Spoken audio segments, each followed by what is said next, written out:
اگلا سوال ہے جی، پاکستان کے مشہور صحافی، اینکر پرسن اور کالم نگار جاوید چودھری حافظہ اللہ تعالی، حافظہ اللہ تعالی، جو ایک باوقار اور دیندار آدمی ہیں، کوئی شک نہیں، انہوں نے پچھلے ویک ایک کالم میں جو 0 پوائنٹ کے نام سے گزشتہ کئی دہائیوں سے چھپ رہا ہے، لکھا ہے کہ سرعام پھانسی دینا ایک وحشیانہ طریقہ ہے اور یہ طریقہ قدیم رومنز اور جیوز سے مستعار لیا گیا ہے، لہذا اس کو اسلامی کہنا محض جہالت ہے۔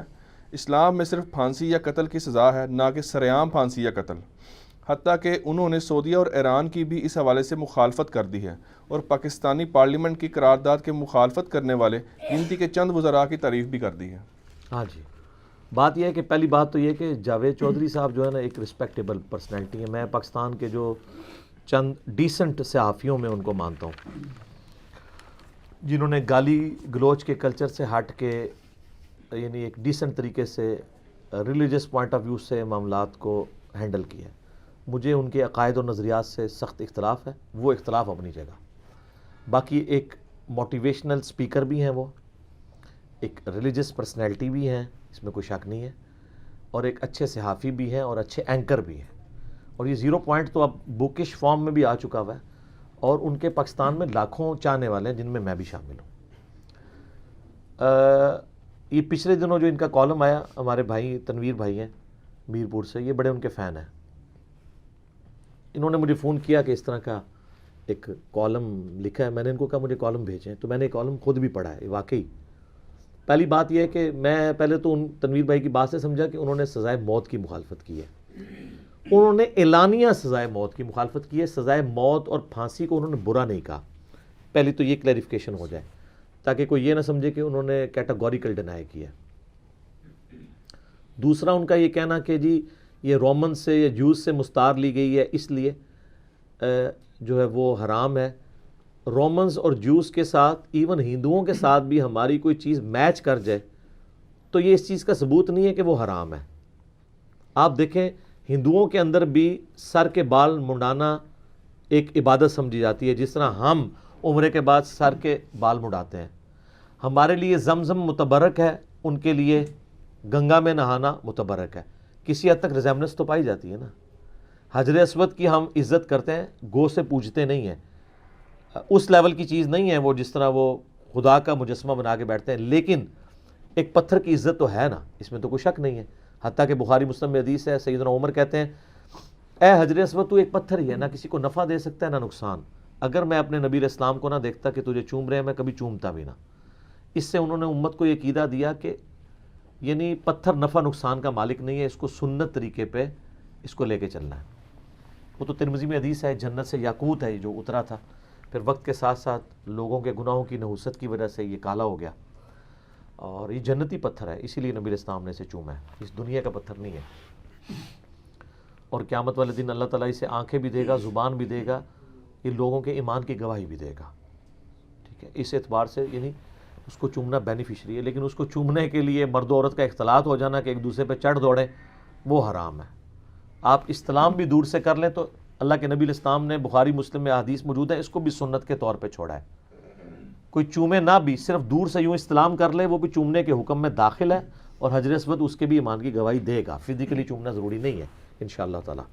حتیٰ کہ بخاری مسلم میں آتا ہے نبی علیہ السلام تو اپنی وہ جو سٹک تھی اس کے ساتھ یوں دور سے کرتے تھے، کیونکہ آپ نے طواف کیا تھا اونٹ کے اوپر تاکہ باقی لوگ آپ کی زیارت کر لیں، آپ نے پیدل طواف نہیں کیا تھا، سواری پہ کیا تھا، لہذا سواری پہ طواف کرنا سنت ہے۔ لوگ کہتے ہیں پیدل حج کرنا سنت ہے، نبی علیہ السلام کا سارا حج سواری پہ تھا، ٹھیک ہے، تو سواری پہ کرنا سنت ہے، پیدل بھی جائز ہے، صحابہ کرام ساتھ پیدل بھی تھے۔ تو جاوید چودھری صاحب نے یہ جو یعنی کالم لکھا ہے، مجھے تو یقین کریں کہ دکھ ہوا ہے اس بات سے کہ ایک رسپانسبل آدمی کو اس طرح سویپنگ سٹیٹمنٹ نہیں دینی چاہیے۔ میں کبھی ان سے نہیں کہوں گا کہ آپ دین پہ بات کرنے سے پہلے داڑھی رکھیں، آپ کسی مدرسے سے ڈگری لیں، میں کبھی نہیں بات کروں گا۔ ہر مسلمان کو حق ہے کہ دین پہ بات کر سکتا ہے، لیکن ایٹ لیسٹ اپنا نالج کتابی کر لے، جو ہم اکثر کہتے ہیں کہ مرنے سے پہلے اے مسلمان کر لے اس پہ غور۔ کتابوں کا خدا اور ہے، بابوں کا خدا اور۔ بابوں کی باتیں، ہسٹوریکل باتوں کو نقل کرنے کی بجائے جو اتھینٹک مسلمانوں کی کتابیں ہیں ان کو سٹڈی کریں، آپ علم حاصل کریں، آپ ضرور بات کریں۔ ویسے تو علماء کو کہتے ہیں نا جناب کہ وہ جی علم دین حاصل کرنا ہر مسلمان مرد و عورت پہ فرض ہے. آپ علم حاصل کر کے ان کو کہیں کہ آپ نے غلط کیا تو کہتے ہیں جی آپ کی تو جورسڈکشن ہی نہیں ہے بات کرنے کی. اس پہ میں نے ایک نئی تازہ ویکسین تیار کی ہے, اینٹی وائرل ویکسین بھی ہے اور اینٹی وائرل وہ دوائی بھی ہے. جب یہ بات کریں ان سے کہیں کہ جب آپ اپنے گھر میں ایئر کنڈیشن لگواتے ہیں اور اس کا یہ انلیٹ والا یونٹ اگر وہ لگانے والا میکینک اسے ٹیڑھا کر دے, آپ کے سامنے آپ کو نظر بھی آ رہا ہو, تو آپ اسے یہ نہیں کہیں گے اس کو تھوڑا سیدھا کرو, اور وہ سیدھا کرنے کی بجائے آپ کو کہیں جی آپ کی فیلڈ ہی نہیں مولانا صاحب, یہ تو میری فیلڈ ہے. تو آپ کہیں گے یار فیلڈ تیری اپنی جگہ ہے لیکن تو آنکھوں سے نظر آ رہا ہے ٹیڑھا ہے. وہ کہے گا جی میں جانتا ہوں آپ نے ڈگری لی ہوئی ہے اس کے اوپر, تو آپ اس کو کیا کہیں گے یار کامن سینس بھی کوئی چیز ہے.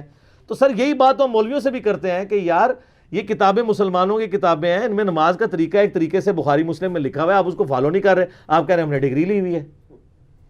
تو کام تو آپ بھی اسی میکینک والا کر رہے ہیں. کیسی اینٹی وائرل چیز ہے.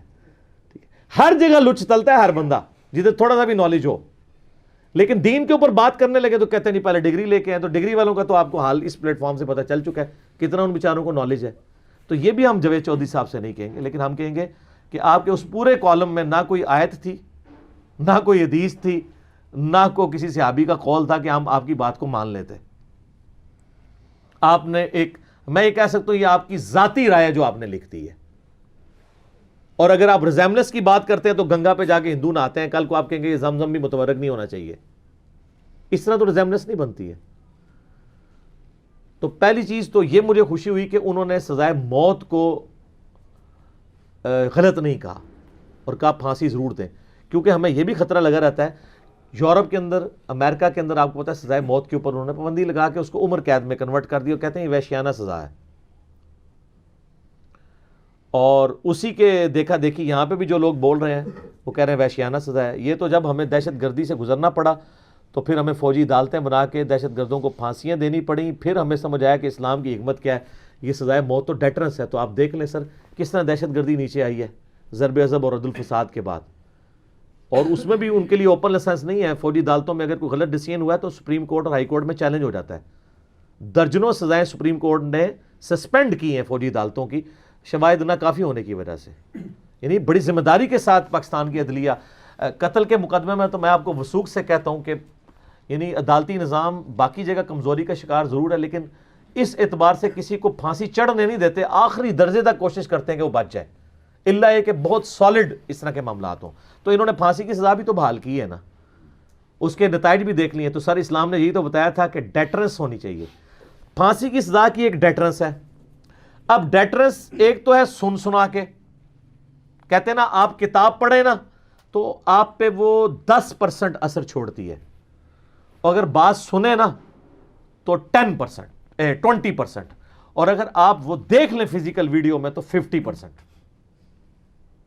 اسی لیے آپ دیکھ لیں, آپ کو کتاب پڑھتے ہیں تو بھول جاتے ہیں, لیکن اگر آپ نے کوئی بات کہیں کسی پرانی بچپن میں بھی کسی مولوی سے ہمیں کو کہانی سنی ہے وہ یاد ہوتی ہے, کیونکہ وہ کیپیسٹی دماغ کی اس کو یاد رکھنے کی زیادہ ہے.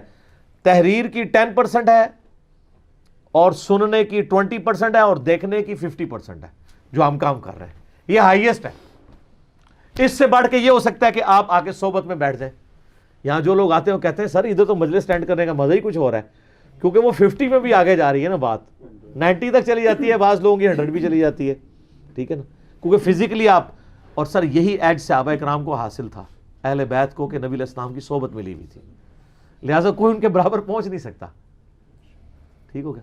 تو یہ ان لوگوں نے, غیر مسلموں نے یہ کام کیا, اور ہم لوگوں کو جب یہ پتہ چلا کہ اس طریقے سے ہم معاملات کو لے کے چلیں, ڈیٹرنس ہوگی اگر ہم پھانسی دیں, تو یہ پھانسی کی ڈیٹرنس صرف 10% ہے.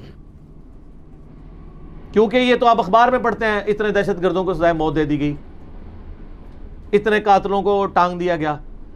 مجھے آپ ذرا بتائیں کہ اگر ان قاتلوں کی ویڈیو آپ کو ٹی وی پہ دکھا دی جائے, اس کی جو ڈیٹرنس ہوگی عوام میں, کہتے ہیں نیگیٹو سائیکالوجی پیدا ہوگی. کوئی نیگیٹو سائیکالوجی نہیں پیدا ہوگی سر. نیگیٹو سائیکالوجی پیدا ہوگی چوروں, ڈاکوؤں اور دہشت گردوں میں, کہ ان کو رات کو نیند نہیں پڑے گی یار میں نے یہ کام کیا تو جو عام آدمی جس نے کچھ کیا نہیں ہے اس کو تو حوصلہ ملے گا. سر یہ زینب قتل کیس جو ہوا تھا, زینب کے باپ کو تو ٹھنڈ اسی وقت پڑنی تھی نا جب اعلانیہ پھانسی ہوتی. اور کئی زینبوں کے باپ جو اس وقت ڈرے ہوئے ہیں کہ ہمارے بچوں کے ساتھ یہ معاملہ نہ ہو, ان کے لیے کانفیڈنس لیول کب ریز ہونا ہے؟ جب اعلانیہ پھانسی دی جائے. سر اعلانیہ آپ پھانسی یا قتل دیکھ لیں نا سعودیہ میں, کتنے دنوں تک نیند نہیں آتی لوگوں کو, بخار ہو جاتا ہے. بخار ہو جاتا ہے. جی ان کے والد صاحب نے ریکویسٹ بھی کی. انہوں نے ریکویسٹ بھی کی تھی, لیکن یہ لوگ جو ہے نا وہ اس اعتبار چلے کہ ظاہر گھروں کو انہوں نے خوش کرنا ہوتا ہے نا, ان کو ہوتا ہے پابندیاں لگ جائیں گی, یہ ہو جائے گا وہ ہو جائے گا. اب آپ کو فوجی عدالتوں کے سے پابندیوں کا ڈر نہیں ہے, سزائے موت تو ابھی بھی دے رہے ہیں آپ, ٹھیک ہے. اور پھر آپ مثالیں دیتے ہیں چائنا میں کرپشن پہ پھانسی ہے, تو چائنا نے ترقی نہیں کی ہے, ٹھیک ہے. تو یہ اس طرح نہیں ہے, آپ کے لیے تو اسلام نے یہ سزائیں رکھی ہیں, اور یہ اعلانیہ ہے. سورہ نور کے سٹارٹ ہی میں آیات ہے. سب سے سخت سزا زنا کے کیس میں ہے نا 100 کوڑے. تو سورہ نور کے اندر اگر آپ سٹارٹ ہی میں دیکھ لینا, ہاں جی, اعوذ باللہ من الشیطان الرجیم, بسم اللہ الرحمن الرحیم. الزانیۃ والزانی فجلدوا کل واحد منہما 100 جلدہ. زنا کرنے والا مرد اور زنا کرنے والی عورت دونوں میں سے ہر ایک کو 100 کوڑے لگائے جائیں. ولا تأخذکم بہما رأفۃ فی دین اللہ, اور دیکھنا اللہ کے حکم کو اسٹیبلش کرنے میں تمہارے دل میں ذرا بھی نرمی نہ آئے. ہے بیچارے نہیں, بیچارے نہیں نے, مجرم بیچارہ نہیں ہوتا. ان کنتم تؤمنون باللہ والیوم الآخر, اگر تم اللہ پر اور یوم آخرت پہ ایمان رکھتے ہو تو اللہ کے حکم کو اسٹیبلش کرنے میں ذرا بھی تمہارے دل کے اندر نرمی نہیں آنی چاہیے. یہ 100 کوڑے یہ نہ سمجھیے گا یہ وہ گھوڑوں کو مارنے والے چھانٹے ہوتے ہیں. کئی لوگ تو 100 سے پہلے ڈیتھ میں چلے جاتے ہیں, یہ اتنے خطرناک کوڑے ہوتے ہیں. وَلْيَشْهَدْ عَذَابَهُمَا طَائِفَةٌ مِّنَ الْمُؤْمِنِينَ, اور چاہیے کہ ضرور بالضرور مسلمانوں کی ایک جماعت ویٹ کرے, وہاں پہ گواہی دے رہی ہو, گواہی کے طور پر موجود ہو. اچھا اس کی بھی وہ تعویل کر رہے ہیں, وہ کہتے ہیں گواہی یہ دے کہ بندہ ہی ہوئی ہے. اچھا اگر ان سے آپ نے گواہی لینی ہے, سزا تو پہلے ہو چکی ہوئی ہے, گواہی مجھے بتائیں سزا سے پہلے ہوتی ہے بعد میں؟ پہلے. تو سزا ہو کے تو وہ اناؤنسمنٹ ہوئی ہے کہ فلاں جگہ اس کو کرنے لگے, تم بھی پہنچ جاؤ. یہ ویٹ وہ والا ویٹ نہیں ہے, یہ ویٹ یہ ہے کہ پبلکلی دیکھے تاکہ ڈیٹرنس ہو. یہ میں آپ کو سیاست کہانی بتا رہا ہوں کہ کس طرح تعویل کرتے ہیں. وہ کہتے ہیں یہ جو ہے نا کہ مسلمانوں کا ایک گروہ وہاں پہ موجود ہو شہادت کے طور پہ, جو دیکھ رہا ہو اس کو, تو مطلب یہ ہے کہ وہ کہہ لے کہ ہاں جی صحیح بندے میں چڑھایا جائے. یہ مسلمانوں کے گروہ کا کام ہے, یہ جوڈیشری کا کام ہے. مسلمانوں کو تو ہر معصوم سی شکل بنانے والے پہ ترس آ جاتا ہے, اور بیچارے کی کسی کی شکل کوئی اللہ کی طرف سے ایسی ہو تو وہ کہتے ہیں یہ شکل میں بدماش لگتا ہے. ٹھیک ہے, یہ تو جوڈیشری کی چیزیں ہیں, یہ تو عدلیہ کا کام ہے پروف کرے کہ کون بدماش ہے کون نہیں ہے. مسلمانوں کے گروہ نے ویٹ کرنا ہے ڈیٹرنس کے لیے, جیسا سعودیہ میں ہوتا ہے, ایران میں ہوتا ہے, اناؤنسمنٹ کر دیتے ہیں کہ جمعے کی نماز کی بعد فلاں جگہ پہ فلاں گردن اترے گی, لوگ پہنچے ہوتے ہیں دیکھنے کے لیے, فلاں کا ہاتھ کٹے گا. سورۃ المائدہ میں آیا نا کہ ہاتھ کاٹنے کی سزا چور کے لیے رکھی ہے تاکہ یہ ڈیٹرنس بن جائے باقیوں کے لیے. تو ڈیٹرنس کبھی بھی بند کمرے میں نہیں ہوتی, اوپنلی ہوتی ہے. تو یہ اسلامی سزائیں اوپنلی ہے. پھر سورۃ المائدہ میں آیت نمبر 33 جو آیت محاربہ ہے کہ جو فساد فی الارض کرنے والے لوگ ہیں, اللہ فرماتا ہے ان کے مخالف سمت کے ہاتھ اور پاؤں کاٹو اور ان کو سولی پہ چڑھاؤ. تو سولی پہ کسی کمرے کے اندر چڑھائیں گے؟ سولی پہ کیسے چڑھایا جاتا تھا؟ درخت کے اوپر یا اونچی جگہ کے اوپر پبلکلی کیلیں ٹھوکی جاتی تھی. ٹھیک ہے نا جی, کیلیں ٹھوک کے ان کو لٹکا دیا جاتا تھا, اور ان کی یہ جو رگیں ہیں نا, وہ مین رگیں وہ کاٹ دی جاتی تھی, پھر خون نکلتا رہتا تھا, بلڈ پریشر لاس ہوتا تھا تو ڈیتھ ہو جاتی تھی بندے کی, اور اتنی دیر تک لوگ ویٹ کرتے تھے. یہ رومنس کی آپ فلمیں نہیں دیکھتے ہیں, حضرت عیسیٰ علیہ السلام کو جو وہ ان کے نزدیک سولی دیے گئے, تو اللہ تعالیٰ نے ہمارے نزدیک تو ان کو زندہ اٹھا لیا تھا, لیکن یہ چیز اسٹیبلش تھی یہودیوں کے ہاں. اور یہ نہیں کہ جو چیز یہودیوں کے ہاں اسٹیبلش ہو تو وہ غیر اسلامی ہوگی. شریعت موسوی ہی کی کانٹینیوشن ہے شریعت محمدیہ صلی اللہ علیہ وآلہ وسلم, سوائے ان چیزوں کے جن کو اللہ تعالیٰ نے منع کر دیا. پھر بخاری مسلم میں درجنوں حدیث ہیں کہ آپ صلی اللہ علیہ وآلہ وسلم نے جو شادی شدہ زانی مرد و عورت ہیں ان کو سنسار کروایا ہے, زمین میں گاڑ کے پتھروں کے ذریعے ہلاک کیا ہے جی. تو وہ سارے سب نے یہ ویٹ کیا ہے.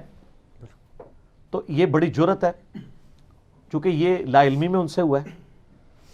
توبہ پھر بھی واجب ہے. اور اگر کسی کو علم آ جائے اس کے باوجود وہ کہے کہ اعلانیہ پھانسی دینا ظالمانہ سزا ہے, یا کسی کو قتل کرنا ظالمانہ ہے, چور کے ہاتھ کاٹنا ظالمانہ ہے, تو ایسا شخص کافر اور دار اسلام سے خارج ہے. بالکل کلیئر کٹ بات ہے. آپ کو اگر پسند نہیں ہے کم از کم اپنی زبان کو تالے لگا کے رکھیں جتنے وہ ذرا ہیں, ٹھیک ہے نا. اور آپ اسلامی جمہوریہ پاکستان کا ہم رونا رو رہے ہوتے ہیں, دیکھ لیں آپ, یہ تو یونانیمسلی ایگریڈ ہونی چاہیے تھی قرارداد, کثرت رائے سے تو نہیں ہونی چاہیے تھی. باقی کافر بیٹھے ہوئے ہیں ادھر, اور میں آپ کو پہلے پریڈکٹ کر رہا ہوں یہ ہونا کچھ بھی نہیں ہے. جا کے یہ یا سینٹ میں پھنس جانی ہے یہ بعد میں پھنس جانی ہے. یہ قانون انہوں نے بننے کو نہیں دینا, یہ میں آپ کو پہلے بتا دوں. صرف عوام کو کہانی کرا رہے ہیں. اللہ نہ کرے کہ میرے منہ میں خاک کے ایسا ہو جائے, لیکن مجھے پتا ہے کچھ نہیں ہونا, کیونکہ جن آقاؤں سے یہ ڈرتے ہیں نا وہ کبھی بھی عید کو یہ نہیں کرنے دیں گے, کیونکہ ان کو پتا ہے کہ ایسا ہو گیا تو ایک ہلکی سی رمق اسلامی سزاؤں کی شروع ہو جائے گی. تو وہ تو اسلام کو کسی بھی حالت میں نہیں دیکھنا چاہتے. ان کو اسلام چاہیے خالی نماز روزے والا. حکومتی لیول پہ کبھی اسلام کی وہ اسٹیبلشمنٹ نہیں چاہتے, کیونکہ اگر وہ ہو گئی تو لوگ برائیاں چھوڑ دیں گے تو ہمارا ملک ترقی کر جائے گا, ٹھیک ہے نا. تو یہ اسلامی سزاؤں کی حکمت ہے. سزا چند لوگوں کو ہوگی, ڈیٹرنس ہزاروں کے لیے ہوگی. سعودی عرب میں یہ نہیں ہے کہ ہر دوسرے بندے کے ہاتھ ہی کٹے ہوئے ہیں, کہتے ہیں جی وہ ہاتھ کاٹ دیتے ہیں تو ادھا سعودی عرب ٹونڈا ہی ہوئے گا. انج نہیں ہے. سب سے کم کرائم ریٹ جن ملکوں میں ہے نا اس میں سعودی اور ایران ہے. کیوں؟ اسلامی سزائیں ہیں. سر یورپ امریکہ میں تو 1 منٹ کے لیے بجلی بند ہو جائے تو سٹوروں میں چوریاں ہو جاتی ہیں. ان ملکوں میں کیوں نہیں ہوتی ہیں؟ اور ہمارے ملک میں اس لیے نہیں ہوتی کہ ریلیجن کا ایک, آپ سمجھ لیں, ایک سایہ ہے ہمارے اوپر. لاکھ ہمارے اندر خرابیاں, پھر بیسک ہیومن ویلیوز کی کمزوریاں موجود ہیں, لیکن پھر بھی درد دل اور خوف خدا کی وجہ سے ہماری چیزیں کاؤنٹر فار ہو رہی ہوتی ہیں. یہ بات آپ مانیں گے, یہ ریلیجن کا بہت بڑا ایفیکٹ ہے. یہ ساری ریلیجن کی برکات ہے. ان تمام کمزوریوں کے باوجود اسلامی ملک اسلامی ہے جی. وہاں آپ کو ایک رنگ نظر آئے گا, وہ والا رنگ جو آپ کو غیر مسلم ملکوں میں نہیں. اس لیے دیکھیں کتنے لوگ ہیں جو تھوڑی اولاد جوان ہونا شروع ہوتی ہے وہ کوشش کرتے ہیں یار واپس شفٹ ہو جائیں. وہ بیچارے ٹھیک ہی رو رہے ہوتے ہیں, کیونکہ تیسری نظر پھر ان کی جو ہے وہ جا کے پھر یہودی عیسائی ہو جائے گی. کسی کی بچی جو عیسائی کے ساتھ بھاگ جائے گی, کسی کی یہودی کے ساتھ. الا یہ کہ اگر مسلمان کمیونٹی میں رہ رہے ہوں یورپ میں, امریکہ میں, اور وہاں پہ مسلمانوں کے پاس آنا جانا ہو تو پھر معاملات رہتے ہیں. میں تو کبھی نہیں کہتا کہ جو دوسرے ملکوں میں رہنے والے لوگ ہیں وہ چھوڑ کے پاکستان آ جائیں, یہ میں کبھی نہیں کہتا. لیکن اگر ان کو یہ خطرہ لاحق ہو گیا پھر ضرور واپس آئیں, ورنہ وہاں پہ مسلمانوں کی کمیونٹی موجود ہے, اس کمیونٹی کے ساتھ اٹیچ رہیں. جڑے اتنے پیڑے ہو, لاہور بھی پیڑے ہو, کعبے بھی پیڑے, ٹھیک ہے.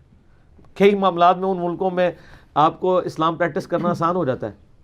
مجھے بتائیں, آپ کے اس ملک میں آپ اگر کسی کو دعوت و تبلیغ کا کام اپنے ملک میں کسی مسجد میں یا محلے میں کر رہے ہوں اور 2-4 بچے بھی آپ کے سے خراب ہو جائیں, اور آپ اسی مسجد میں نماز پڑھ رہے ہوں اور 2-4 مولوی ایسے گھور کے آپ کو دیکھ رہے ہوں اور آپس میں کچھ مچ کر رہے ہوں, تو آپ کو خطرہ لگ جائے گا کہ کوئی ایکسٹرا جوڈیشل ایکٹیویٹی پرفارم ہونے والی ہے.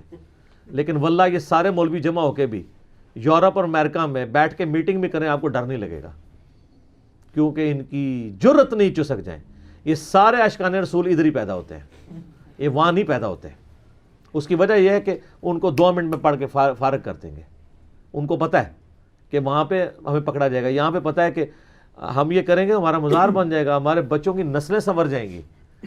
تو یہ بڑا اچھا طریقہ ہے امیر ہونے کا, نسلیں سنوارنے کا, کہ کام ڈال دو کوئی. تو یہ ڈیٹرس ان کے اوپر نہیں ہے, اسی لیے توہین مذہب کا الزام لگا لیتے ہیں. جسٹس شوکت صدیقی صاحب کی تو دینداری پہ کسی کو شک نہیں ہے نا, ٹھیک ہے. انہوں نے قادیانیوں کے خلاف فیصلہ دیا, اتنی موٹی کتابی شکل میں آیا. پاکستان کی ہسٹری میں کسی نے اس طرح نہیں کام کیا. اچھا, ان کی عدالت میں آپ کو پتا ہے 5 کیسز لگے تھے, ایف آئی اے نے پکڑے تھے توہین مذہب کے الزام کے اوپر. 5 کے 5 باعزت بری ہوئے ہیں. ایف آئی اے کوئی چیز پروف نہیں کر سکی. وہ صرف یہ تھا کہ مولویوں نے زبردستی الزام لگوایا تھا. یہاں پہ نہیں لگا دیتے ہیں. اور سر جس ملک کے آرمی چیف کو مولویوں سے سیلفی کھنچوا کے یہ ثابت کرنا پڑ رہا ہو کہ میں آپ کے فرقے کا ہوں, اور وہ عمرہ کرنے جائے اور وہاں پہ حرم میں بیٹھ کے اپنی سیلفیاں بھیجے اور یہ بتایا کہ دیکھو اگر میں کافر ہوتا تو میں حرم میں تو نہ آیا ہوتا, ادھر آپ کو اور میری کیا اوقات ہے. گھر میں میلاد بھی کروایا, گھر میں میلاد بھی کروایا انہوں نے. بلکہ وہ ثاقب رضا مصطفی صاحب کہتے ہیں کہ مجھے آرمی چیف نے کہا کہ میرے بچے کے جو نکاح ہے نا اس کو آپ محفل میلاد ہی کر دیں. ٹھیک ہے نا جی, وہ جو کہہ رہے تھے وہ میں سمجھ آیا وہ کیا کہہ رہے تھے. ٹھیک ہے نا, وہ ایک تیر سے کتنے شکار کر رہے تھے. ان کو پتا تھا کہ بھائی میرے ہم نے بھی ریٹائر ہو کے اس ملک میں رہنا ہے. ٹھیک ہے, یا تو باہر چلے جائیں, ادھر رہنا ہے تو پھر اس طریقے سے تو نہیں رہا جا سکتا, اسی لیے سرٹیفکیٹ لینے پڑتے ہیں. لہٰذا میں اسی طرف واپس آتا ہوں. اسلام کے بارے میں کامنٹس کرتے وقت ذمہ داری کا مظاہرہ کیا کریں. اس طرح کے جب غیر ذمہ دارانہ بیانات ڈیسنٹ لوگوں کی طرف سے آتے ہیں, جاوید چودھری صاحب جیسے لوگوں کی طرف سے, اس کا نقصان یہ ہوتا ہے کہ علماء کہتے ہیں ہم دیکھیں پہلے ہی کہتے تھے کہ اے تہاڈا کام نہیں دین اتے بولنا, دیکھو اے بولے جیسے ایک ایک کیتا ہے انہوں نے, یہ کہیں گے نا, تو تھوڑی سی ورکنگ کر لیا کریں. یقین کریں میں یعنی جب بھی سینسٹیو ایشوز پہ بولتا ہوں میں پوری ورکنگ کرتا ہوں. کسی بھی ٹاپک پہ میں ان کے ایکسپرٹس کے ساتھ رابطہ کرتا ہوں کہ یار یہ اس طرح میں نے انفارمیشن ملی ہے, اس کے بارے میں یہ آپٹیمل سولوشن ہے, یہ ہے. یہ قادیانیوں کے والے سے میرا ایک کلپ آیا نا جو بڑا کنٹروورشل انہوں نے بنایا کہ جی یہ تو قادیانی نواز ہو گیا, یہ ہو گیا, جو میرے پہ انہوں نے زمات لگائے تھے. اس کی میں نے نا جب ویڈیو ریکارڈ کروائی نا تو میں نے جو کٹر قسم کے اینٹی قادیانی لوگ تھے نا پاکستان میں, سب کو میں نے وہ ویڈیو بھیجی اور میں نے کہا دیکھیں میں نے اس میں کوئی غلط بات کی ہے. میں نے یہ کہا تھا کہ کافر ہیں لیکن ان کے اوپر ایکسٹرا جوڈیشل ایکٹیویٹی پرفارم نہ کریں. ٹھیک ہے, یہ نہ لوگوں کے کہ چک دو انہوں, آپ ان کو دعوت دیں, اور یہ کوئی طریقہ نہیں ہے. اور اس میں نے بتایا کہ لین دین والا معاملہ بھی ہے, باقی جو چیزیں ہیں ان میں نے ایک آپٹیمل سولوشن دیا. میں آج نہیں وہ بات کرنا چاہتا. تو سب سے میں نے نا شوکت صدیقی صاحب کو میں نے ٹیکسٹ کیا, مجھے پتا تھا یہ بہت سخت خلاف ہے قادیانیوں کے. میں نے کہا سر یہ ویڈیو تو میں ریکارڈ کروا بیٹھا ہوں, آپ یہ ذرا بتائیں. مجھے حنیف قریشی صاحب کا فون آیا, او علی بھائی آپ کے بارے میں نے سنا ہے, مجھے لوگ کہہ رہے ہیں میں کلپ آپ پہ ریکارڈ کروں, آپ نے جو ہے وہ اس طرح کہا کہ جی قادیانی اگر مجھے مسلمان مان لے تو میں بھی ان کو مسلمان مان لوں گا. اور میں نے کہا سر میں نے یہ نہیں کہا, میں نے تو یہ الزامی بات کی ہے کہ قادیانی کبھی مجھے مسلمان نہیں مانیں گے, کیونکہ جس شخص کو وہ پیغمبر کلیم کر رہے ہیں میں اسے دجال سمجھتا ہوں. تو اگر یہ مجھے مسلمان مان لے تو میں ان کو مسلمان مان لوں گا. تو یہ کیسے ہو سکتا ہے کہ وہ اس کو پیغمبر مانتے ہیں مجھے مان لیں؟ اس کا مطلب اگر مجھے مان لیں کا مطلب یہ ہے کہ وہ پیغمبر نہیں ہے. تو یہ میں نے اینٹی وینم دیا تھا. میں نے کہا آج تک کیسے, کہتے ہیں آپ نے یہ بات کی تھی, تو یہ تو بالکل ٹھیک ہے. میں نے کہا سر میں نے یہی بات کی ہے. تو پھر میں نے ان کو اپنی ویڈیو بھیجی, شوکت صدیقی صاحب کو میں نے ویڈیو بھیجی, ڈاکٹر خالد ظہیر کو بھیجی جو غامدی صاحب کے اسٹوڈنٹ ہیں. میں نے کہا سر مجھ سے کوئی مس ہینڈل ہوا ہے مسئلہ بتائیں. صاحب نے کہا جی ہم نے تھارولی بڑی ڈیٹیل, شوکت صدیقی صاحب کا مجھے انگلش میں میسج آیا کہ جی بالکل آپٹیمل سولوشن آپ نے دیا, یہی ہونا چاہیے. تو سر یہ جذباتی باتیں نہ کیا کریں, جو علمی بات ہے وہ کریں. تو جاوید چودھری صاحب حافظہ اللہ تعالی سے میں ریکویسٹ کروں گا, یہ آپ نے کالم لکھا ہے لیکن آپ کو پتہ نہیں ہے کہ اگر یہ کہیں اور پہنچ گیا نا کالم تو آپ کا پروگرام چلنا مشکل ہو جائے گا. اس سے پہلے آپ دستبردار ہو جائیں اس ایشو سے. سیدھی سی بات ہے, یہ آپ سے مس ہینڈل ہوا ہے, یہ آپ پہ توہین مذہب کا الزام بھی لگا دیں گے. میں نے الزام نہیں لگایا, میں تو آپ کو صرف توبہ پیش کر رہا ہوں. مغرب کی اذانیں شروع ہوا چاہتی ہیں, باقی انشاءاللہ اذان مغرب کے وقفے کے بعد انشاءاللہ.